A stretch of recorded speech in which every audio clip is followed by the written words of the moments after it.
Sarah Martinez walked into the crowded corporate office building, her steps quiet but confident. At 28, she had learned to blend in anywhere. Her dark hair was pulled back in a simple ponytail, and she wore a plain blue blazer that made her look like any other office worker. Nobody would guess that just 6 months ago, she was completing her final mission as a Navy SEAL. The elevator doors opened on the 15th floor, revealing the busy headquarters of Morrison & Associates, one of the city's largest consulting firms. Sarah had landed this job through a veteran hiring program. Though she had kept her military background vague during interviews, she found that people treated her differently when they knew the truth about her past. "You must be Sarah," called a voice from across the reception area. A tall man in an expensive suit approached with a practiced smile. "I'm James Morrison, the managing partner. Welcome to the team." Sarah shook his hand firmly. "Thank you for the opportunity, Mr. Morrison. Just call me James. We're all family here," he said, though his eyes were already scanning the room for someone more important to talk to. "Linda will show you to your desk. We're throwing you right into the deep end with the Patterson account." Linda, a friendly woman in her 40s, led Sarah through the maze of cubicles. "Don't mind James," she whispered. "He hired you because the company gets tax breaks for hiring veterans. But he doesn't really understand what you've been through. Most people here think military service means filing paperwork at some base." Sarah's desk was in the corner, away from the main action.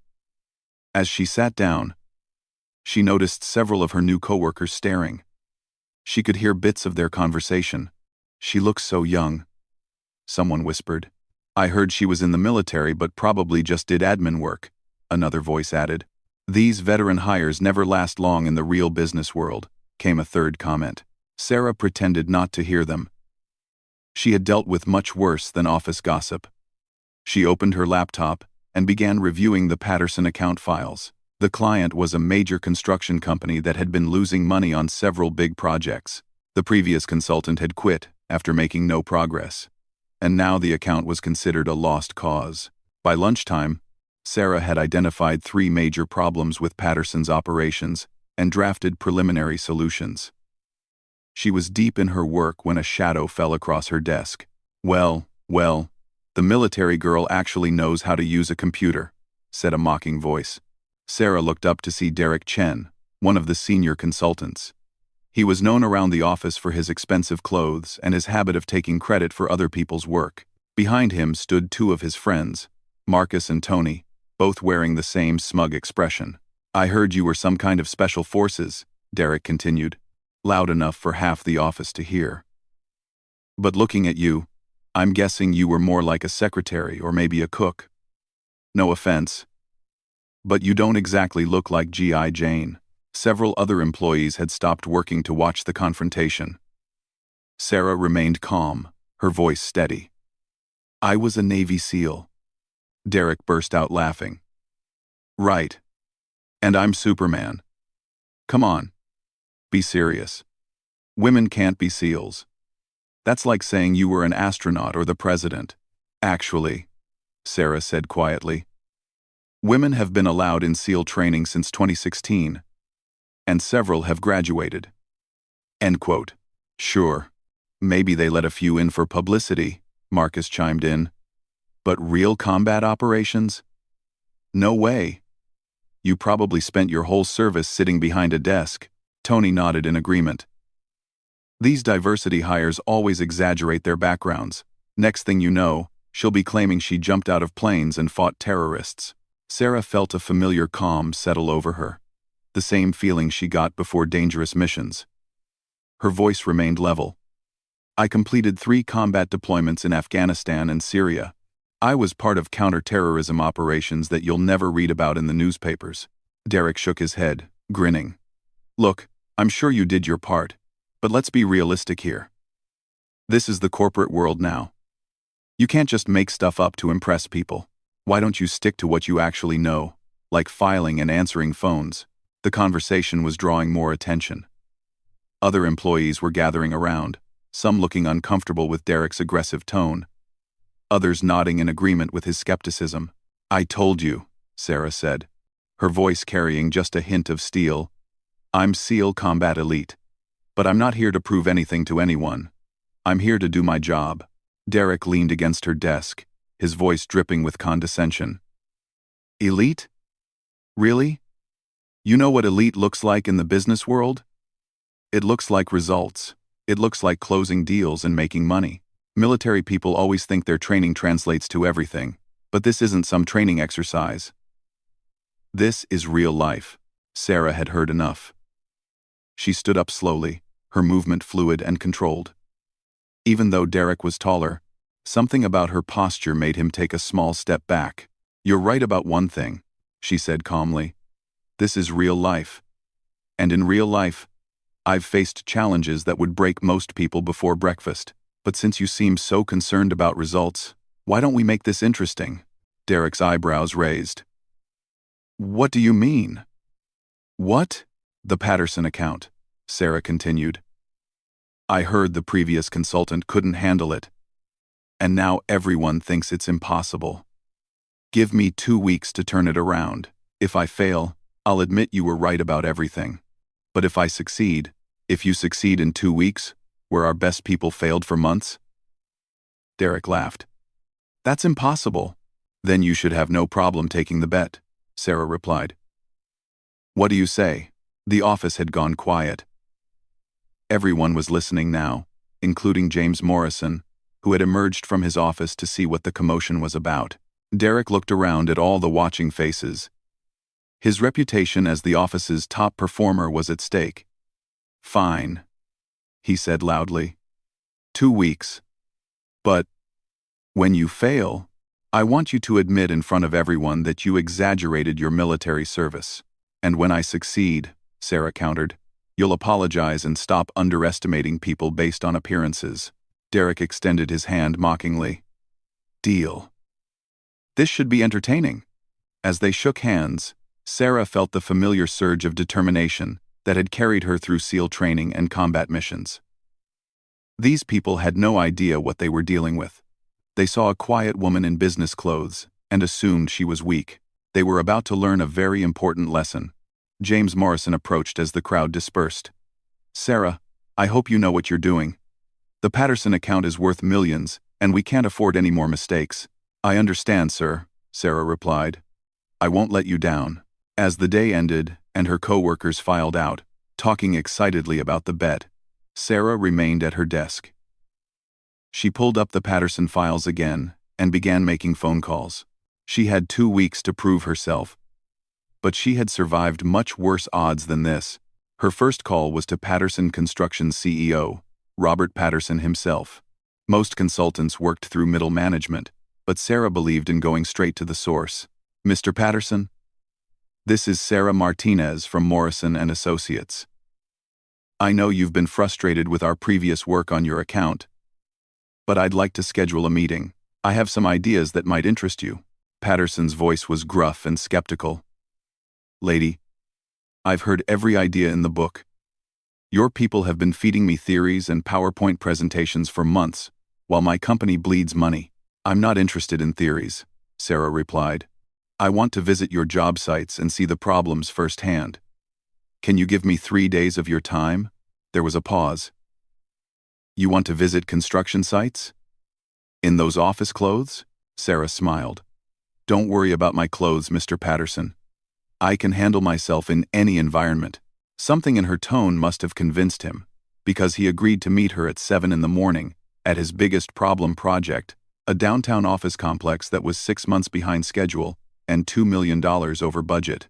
As Sarah packed up her desk, Linda approached her. I hope you know what you're doing, she said quietly. Derek can be vicious when he wants to be, and James won't protect you if this goes badly. I appreciate the concern, Sarah said, but I've dealt with much worse than office politics. Linda looked puzzled. What do you mean? Sarah shouldered her bag and headed for the elevator. Let's just say that compared to defusing bombs while people are shooting at you, corporate consulting doesn't seem so scary. That night, Sarah went through her closet and found her old work boots and some durable clothes. Tomorrow, she would start showing these people what a real elite operative could accomplish when she put her mind to it. Derek and his friends thought they were dealing with some confused veteran who didn't understand the business world. They were about to discover just how wrong they were. As she prepared for bed, Sarah thought about her SEAL training instructor's favorite saying, "The only easy day was yesterday." Tomorrow would be the beginning of the hardest 2 weeks of her civilian life. But she had never backed down from a challenge. Her phone buzzed with a text from Derek. "Hope you're ready to embarrass yourself tomorrow. Maybe start practicing your apology speech." Sarah deleted the message without responding. She had learned long ago that the best response to doubters wasn't words, but results, and she was about to deliver results that would shock everyone who had underestimated her. The corporate world was about to meet a real warrior, and they had no idea what was coming. Sarah arrived at the Patterson construction site at 6:30 in the morning, dressed in work boots, jeans, and a hard hat she had borrowed from a friend. The massive downtown project stretched across 2 city blocks, with cranes towering into the early morning sky. Workers were already moving around the site, and the air filled with the sounds of machinery and shouted instructions. Robert Patterson was waiting by the site office, a weathered man in his 50s with calloused hands and suspicious eyes. He looked Sarah up and down with obvious doubt. "You're the new consultant?" he asked. "You sure you're ready for this? It's not exactly an office environment." Sarah clipped a radio to her belt and adjusted her hard hat. "I've worked in worse conditions, Mr. Patterson. Show me what's going wrong." For the next 3 hours, Patterson led her through every corner of the construction site. He showed her the foundation problems that had delayed the project for months, the supply chain issues that were costing thousands of dollars daily, and the coordination failures between different contractor teams. What impressed Patterson was how Sarah moved through the construction site. She climbed scaffolding without hesitation, crawled through tight spaces to examine structural problems, and asked detailed technical questions that most consultants never thought of. She seemed completely at home in the dangerous, noisy environment. "Most of your colleagues won't even leave the office trailer," Patterson commented as they examined some faulty electrical work. "They just want to look at reports and charts." Sarah was studying the electrical panel with intense focus. "Reports tell you what happened. I need to understand why it happened and how to fix it." By noon, Sarah had identified the core problems that previous consultants had missed. The project wasn't failing because of bad management or lazy workers. It was failing because 3 different contractor teams were using incompatible systems, and nobody was coordinating their work properly. "This is actually fixable," Sarah told Patterson as they sat in his office trailer. "But it requires everyone to change how they work together. Are your people willing to try something completely different?" Patterson leaned back in his chair. "At this point, I'm willing to try anything. But what makes you think you can solve something that's been driving me crazy for months?" Sarah looked him directly in the eye. "Because I've coordinated complex operations under much more difficult circumstances. I know how to get different teams working together toward a single objective." Something in her tone made Patterson pause. "What kind of operations?" "The kind where failure means people die," Sarah said simply. "Construction delays are expensive. Mission failures in combat zones are permanent." Patterson studied her face for a long moment. "You're not just some business school graduate, are you?" "No, sir. I'm not." That afternoon, Sarah called an emergency meeting with all the contractor supervisors on the Patterson project. The site office was packed with tough, experienced construction workers who had little patience for consultants and their theories. "I know you've all been frustrated with this project," Sarah began, standing at the front of the room. "You're good at your jobs, but the project is still failing. That's not your fault. It's a coordination problem." One of the supervisors, a big man named Mike, crossed his arms skeptically. "Lady, no offense, but we've heard this speech before. Every consultant who comes through here tells us we need better coordination." "You're right," Sarah agreed. "But I'm not going to give you another PowerPoint presentation. I'm going to show you exactly how to fix this." She moved to the whiteboard and began drawing a diagram of the construction site. But instead of the usual flowcharts and business graphics, she drew something that looked more like a military operation plan. "Every successful mission requires 3 things," she explained. "Clear objectives, defined roles, and constant communication. Right now, you have 3 teams working on the same project, with 3 different timelines, and 3 different communication systems. She pointed to different areas on her diagram. The electrical team is ready to install systems, but they can't because the structural team hasn't finished their work. The structural team can't finish because they're waiting for materials that the logistics team ordered using the wrong specifications. The room was quiet now. These weren't vague business concepts. They were specific problems that every supervisor had experienced firsthand. "So what's your solution?" asked Janet, the logistics supervisor. Sarah turned back to the whiteboard. "We're going to run this project like a military operation. Every morning at 0700 hours, all team leaders meet for a 10-minute briefing.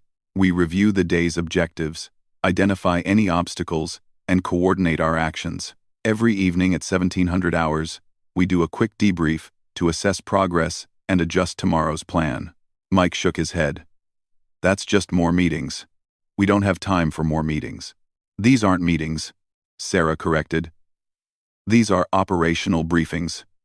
Short, focused, and action-oriented. No PowerPoints, no long discussions, just information sharing and problem solving." She pulled out a tablet and showed them a digital coordination system she had designed. "This tracks every task, every timeline, and every dependency in real time. When the electrical team finishes a section, it automatically updates the structural team's schedule. When logistics orders materials, everyone can see the delivery timeline." The supervisors began asking detailed questions about the system. Sarah answered each one with specific examples and practical solutions. It was clear she understood not just the theory but the actual day-to-day challenges of construction work. "This might actually work," Janet admitted. "But it requires everyone to change how they operate. Some people don't like change." Sarah's voice took on a harder edge. "In combat, resistance to new tactics gets people killed. Here, resistance to new coordination methods costs money and delays projects. I've convinced skeptical team members before, and I can do it again." The meeting ended with cautious agreement to try Sarah's system for 1 week. As the supervisors filed out, Mike lingered behind.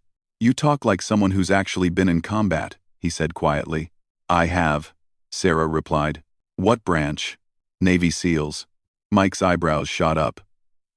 "Seriously? I was Army infantry, did 2 tours in Iraq. I've never met a female SEAL." "Most people haven't," Sarah said. "We keep a low profile." Mike extended his hand.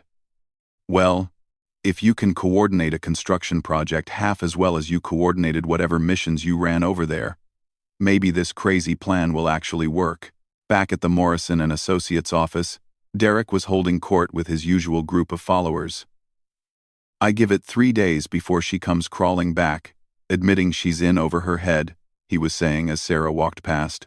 "How's the impossible project going?" Derek called out mockingly. "Ready to apologize yet?" Sarah didn't break stride. "Ask me again in 10 days, she said simply. That evening, Sarah worked late setting up her coordination system and preparing for the next day's implementation. Linda stopped by her desk around 8 o'clock. "You know, people are starting to take bets on whether you'll actually pull this off," Linda said. "What are the odds?" Sarah asked, not looking up from her computer. "About 10 to 1 against you. Derek's been telling everyone that the Patterson account is cursed."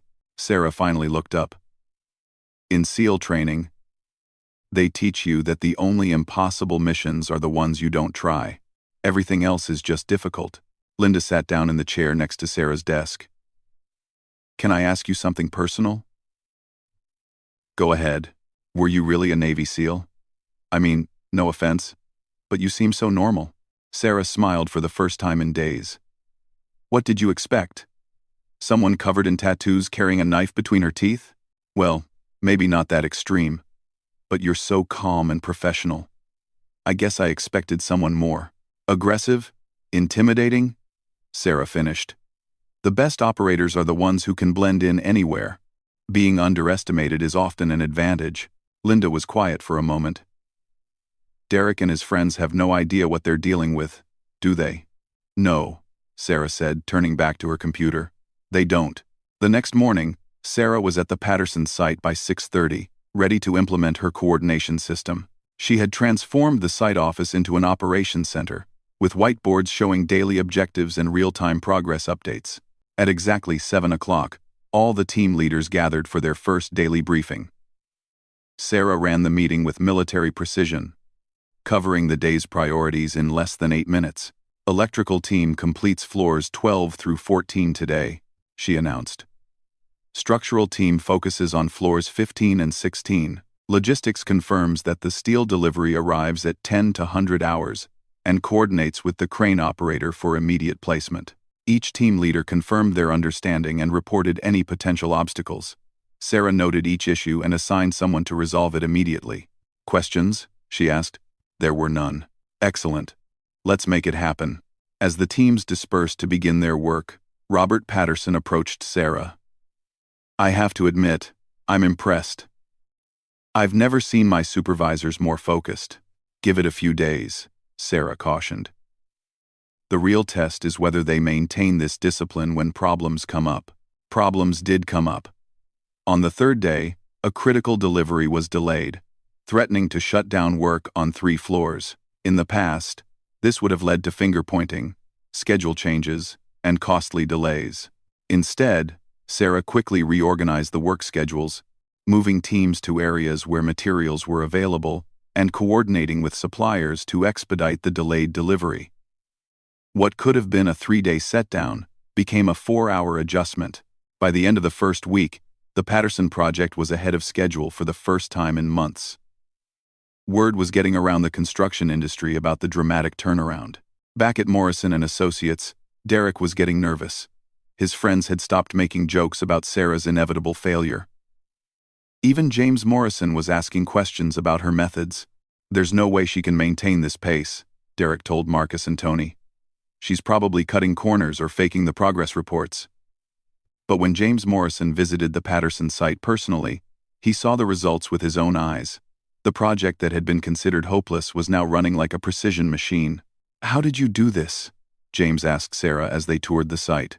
I treated it like what it is, Sarah replied. A complex operation, requiring coordination, discipline, and clear leadership. And where did you learn to manage complex operations? Sarah looked at him calmly.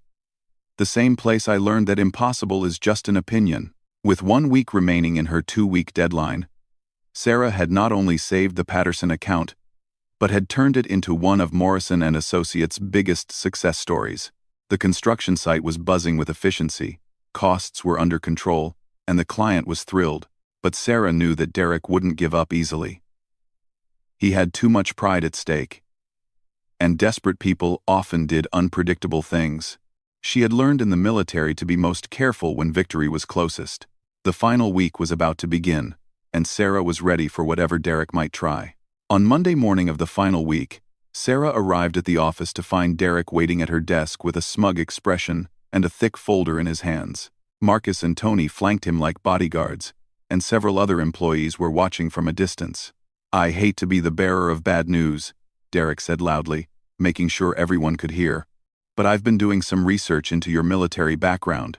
Sarah set down her coffee and looked at him calmly. Derek opened the folder with dramatic flair. I contacted some people I know in the defense industry. Turns out, they keep pretty good records of military personnel. And guess what? There's no record of any Sarah Martinez in the Navy SEALs. A murmur went through the gathered crowd. Sarah could see doubt creeping into some faces, including Linda's. In fact, Derek continued, his voice growing more confident, the people I talked to said that female SEALs are extremely rare, and they've never heard of anyone by your name. So either you're using a fake identity, or you've been lying to everyone here. Sarah remained perfectly still, her expression unreadable. Derek interpreted her silence as defeat. I think it's time for that apology, he said. More employees had gathered around, including James Morrison, who looked deeply concerned. The Patterson project's success suddenly seemed less important than the possibility that Sarah had built her reputation on lies. Sarah finally spoke, her voice quiet but carrying clearly through the silent office. You're right about one thing, Derek. There is no record of Sarah Martinez in the Navy SEALs. Derek's grin widened. Finally, some honesty. Because, Sarah continued without changing expression, Sarah Martinez is my married name. My service record is under my maiden name, Sarah Chen. Derek's face went pale. Chen?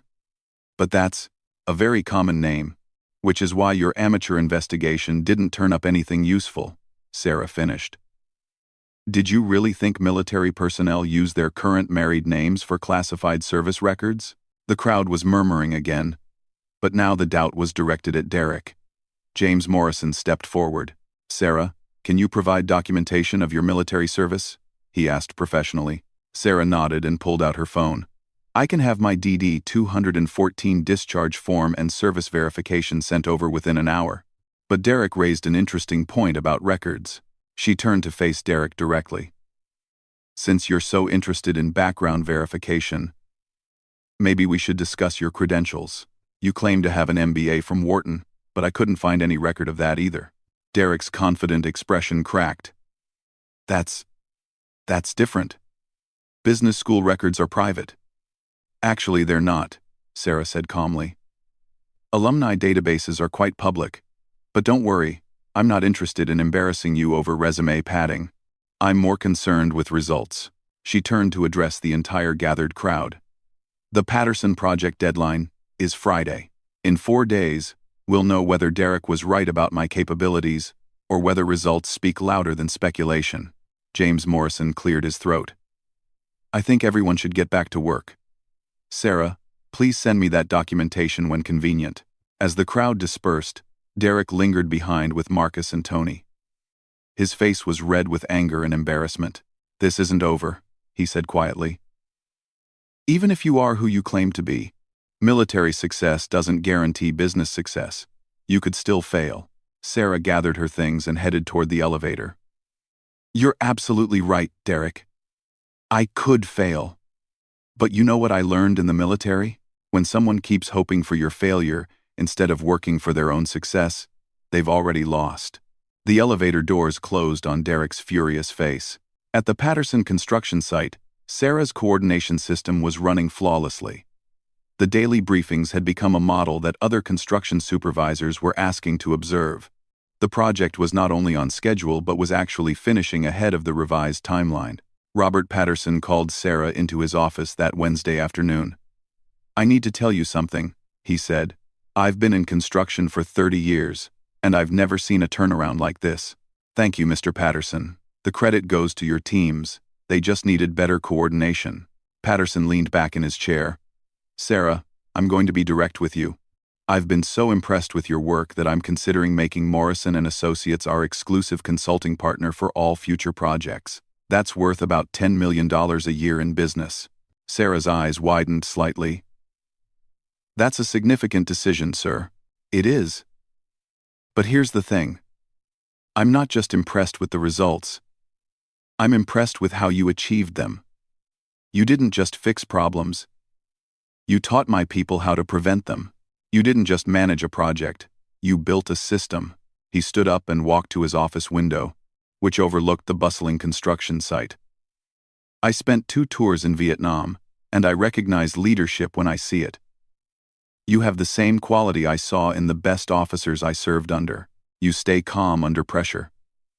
You make decisions quickly. And you take care of your people. Sarah was quiet for a moment. Those are kind words, Mr. Patterson. They're true words, he corrected. And I want you to know that if Morrison & Associates ever lets you go, I'll hire you directly. A person with your skills shouldn't be wasted in corporate politics. Thursday evening, Sarah was putting the finishing touches on her final report when Linda approached her desk. The office was mostly empty except for the cleaning crew. Can I ask you something? Linda said quietly. Of course. That first day when Derek was giving you such a hard time, you stayed so calm. How did you do that? Sarah saved her document and turned to face Linda. When you've had people shooting at you, office bullying doesn't feel very threatening. But weren't you angry?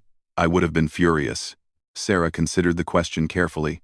Anger is a luxury you can't afford in dangerous situations. It clouds your judgment and makes you reactive instead of strategic. Derek wanted me to get angry and emotional, so he could dismiss me as unstable. The best response was to stay professional and let my work speak for itself. Linda nodded thoughtfully. I've been watching how you handle conflicts all week. You never raise your voice. You never get defensive. But somehow, you always end up in control of the situation. Leadership isn't about being the loudest person in the room, Sarah replied. It's about being the calmest person when everything goes wrong. Is that something they taught you in SEAL training? Among other things, Sarah smiled. But mostly, it's something you learn by surviving situations where panic gets people killed. Friday morning arrived with unusual tension in the Morrison & Associates office. Word had spread throughout the company about Sarah's bet with Derek, and everyone knew that today was the deadline. James Morrison called an all-hands meeting at 10 o'clock. The conference room was packed with employees who wanted to witness the outcome of the 2-week challenge. Sarah entered the room carrying a thick presentation folder and her laptop. She had prepared a comprehensive report on the Patterson project transformation, complete with financial projections and implementation guidelines for future projects. Derek was already seated at the conference table, his usual confident demeanor replaced by obvious nervousness. The success of the Patterson project was undeniable, but he seemed to be preparing some kind of last-ditch argument. James Morrison stood at the head of the table. 2 weeks ago, Sarah accepted a challenge to turn around our most problematic account. Today, we'll review the results. Sarah connected her laptop to the projection screen and began her presentation. But instead of typical business slides filled with charts and buzzwords, her report was straightforward and fact-based. The Patterson construction project was 6 months behind schedule and $2 million over budget, she began. As of this morning, the project is 2 weeks ahead of the revised schedule and is projected to finish $800,000 under the final budget. A murmur of surprise went through the room. Even Sarah's supporters hadn't expected results that dramatic. More importantly, Sarah continued, Mr. Patterson has agreed to make Morrison & Associates the exclusive consulting partner for all future projects, worth approximately $10 million annually in new business. James Morrison's eyes widened. $10 million? Sarah nodded.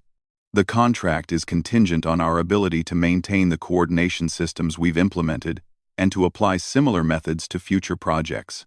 Derek shifted uncomfortably in his chair. The numbers were even better than he had feared. Sarah clicked to her next slide, which showed detailed metrics on productivity improvements, cost savings, and client satisfaction scores. Every measurement showed dramatic improvement over the previous consultant's work. The success of this project wasn't magic, Sarah explained. It was the result of applying proven operational principles to business challenges. Clear communication, defined responsibilities, measurable objectives, and adaptive leadership. She closed her laptop and faced the room directly. In the military, we have a saying, plans are worthless, but planning is everything. The specific tactics we used at Patterson can be adapted to any complex project with multiple stakeholders. James Morrison stood up slowly. Sarah, these results are extraordinary. I think I speak for everyone when I say, we're impressed by what you've accomplished. The room filled with applause. Sarah noticed that even some of Derek's usual supporters were clapping. Derek finally spoke up, his voice strained but attempting to sound reasonable.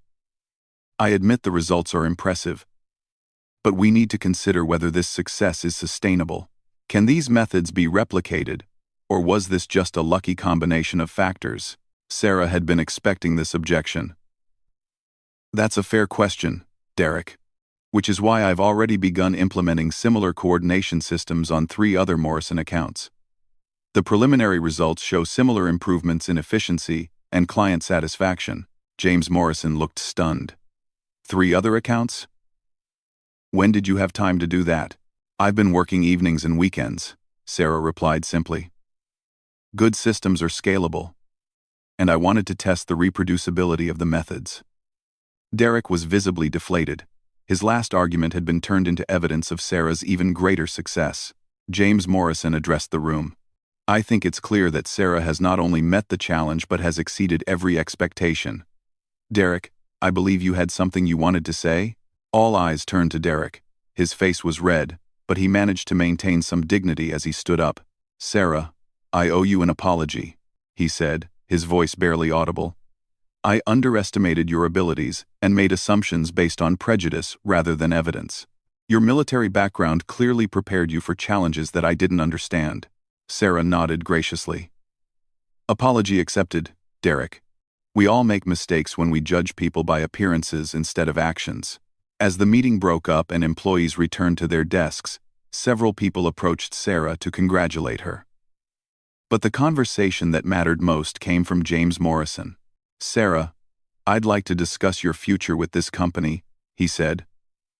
"Based on these results, I'm prepared to offer you Derek's position as senior consultant, along with a significant salary increase and equity participation." Sarah considered the offer carefully. "That's very generous, Mr. Morrison, but I'd prefer to create a new position focused on operational consulting. I think there's a market for applying military-grade coordination methods to business challenges." "Interesting idea. What would you call this new division?" Sarah smiled. "Strategic Operations Consulting. We'd specialize in impossible projects and complex organizational challenges." "I like it. When can you start building the team?" "I already have," Sarah replied. "Mike Henderson from the Patterson site has agreed to join us as our construction specialist. Janet Torres is interested in logistics coordination, and I've been talking to some former military colleagues who have similar skill sets." James Morrison shook his head in amazement. "You really do think like a strategic planner, don't you?" "It's what I was trained to do, sir. Identify objectives, assess resources, develop tactics, and execute missions."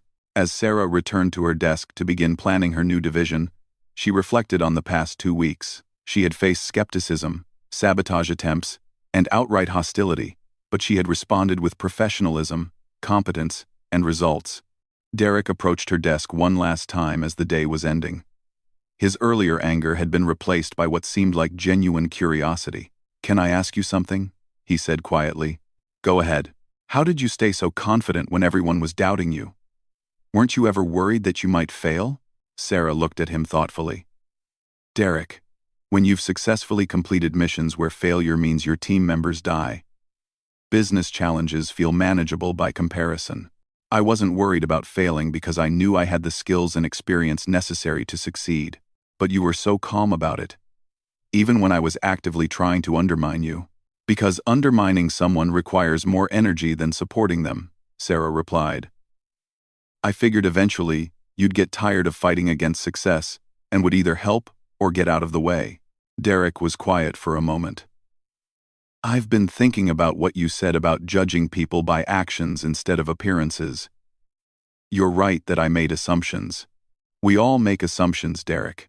The key is being willing to change them when evidence proves us wrong." As Derek walked away, Sarah began packing up her desk for the weekend. Her phone buzzed with a text message from Robert Patterson. "Sarah, my entire crew is asking when you're coming back to visit. They said they've never worked on a project that ran this smoothly. You've got fans for life over here." Sarah smiled as she typed back, "Tell them the best is yet to come. We're just getting started. This comes on of our general." "And the Parduki?" Sarah smiled as she typed back. Monday morning would bring new challenges and new opportunities.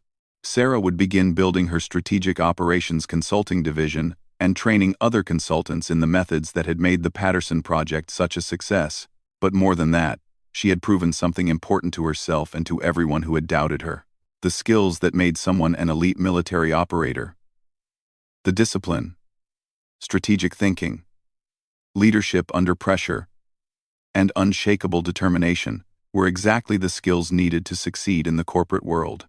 The people who had tried to box her in based on their assumptions about gender, military background, and corporate culture had learned a valuable lesson. Real capability doesn't announce itself with loud words or aggressive posturing. It reveals itself through consistent performance under pressure. As Sarah walked to her car, she thought about her SEAL instructor's words. The only easy day was yesterday. Tomorrow would bring new challenges, but she was ready for them. She had spent the past 2 weeks reminding everyone, including herself, exactly what SEAL Combat Elite meant. It meant being underestimated was just another tactical advantage. It meant impossible was just another word for difficult. And it meant that when someone tried to box you in based on their limitations, the best response was to show them what real capability looked like. Sarah Martinez, aka Sarah Chen, former Navy SEAL, current business strategist, and future leader of strategic operations consulting, was just getting started. The corporate world had no idea what was coming next.